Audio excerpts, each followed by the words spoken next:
इस वक्त जो मुसलमान सबसे ज्यादा परेशान है वो वोटर लिस्ट के नामों के सत्यापन को लेकर है। मुसलमानों को वोटर लिस्ट में नाम रहने नहीं रहने से डरने की कोई जरूरत नहीं है। मैं मुसलमानों से इतना ही कहूँगा, ये मुसलमान और हिंदू का मामला नहीं है। बिहार में हर वो गरीब जिसके पास पेपर शायद न हो, हर वो व्यक्ति 50 लाख से ज्यादा बच्चे बिहार से बाहर मजदूरी करते हैं। उसमें सभी जाति सभी धर्म के लोग हैं, सभी वर्ग के लोग हैं, इसलिए घबराने की जरूरत नहीं है। ऐसा होता है, ये एक तरह से भाजपा का षड्यंत्र है। वो कोशिश कर रहे हैं कि वो लोग जो भाजपा के खिलाफ वोट दे सकते हैं उनका नाम काटा जाए, लेकिन ये नाम काट नहीं पाएंगे। अगर आपको इलेक्शन कमीशन अभी आपका नाम काटने का धमकी दे रहा है या आपको डरा रहा है तो आपको लगे रहना है। चुनाव आते आते सबका नाम शामिल होगा, जिसका नहीं होगा उसके लिए हम लोग लड़ाई लड़ेंगे, सारे दल वाले लड़ेंगे। इससे डरने की जरूरत नहीं है। आप डरिएगा तो सब कोई डराएगा। अपने हक के लिए आपको खड़ा होना है और वोट देना सबसे बड़ा अधिकार है। कोई आपका वो अधिकार छीन नहीं सकता है। एक बात समझ लीजिए कि चुनाव आयोग को नागरिकता तय करने की का उनको अधिकार नहीं है।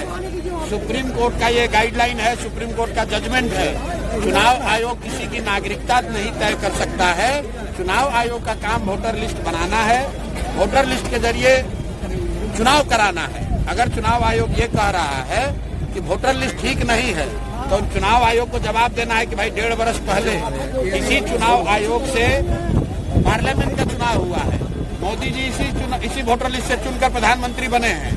तो अगर वोटर लिस्ट खराब है, गलत है, तो मोदी जी क्या फिर से इस्तीफा देकर फिर से चुनाव लड़ेंगे? और अगर चुनाव आयोग ये कह रहा है कि लोकसभा चुनाव के बाद नेपाल से बांग्लादेश से लोग आ गए, तो ये बताए कि भाई बिहार में सरकार किसकी है?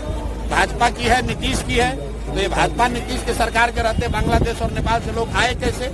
तो भैया ये संभव नहीं है। ये शुरुआती कीदड़ भभकी है, इससे डरने की जरूरत नहीं है। जिसका नाम कट रहा है आप तुरंत हम लोग से संपर्क कीजिए। आपको जनसुराज नहीं पसंद है, कांग्रेस पसंद है, कांग्रेस संपर्क कीजिए। राजनीतिक दलों के कार्यकर्ताओं से, नेताओं से संपर्क कीजिए ताकि आपका नाम हर हालत में जोड़ा जाएगा। चुनाव आयोग आपका नागरिकता तय नहीं कर सकता है, ये उसके अधिकार क्षेत्र के बाहर का मामला है।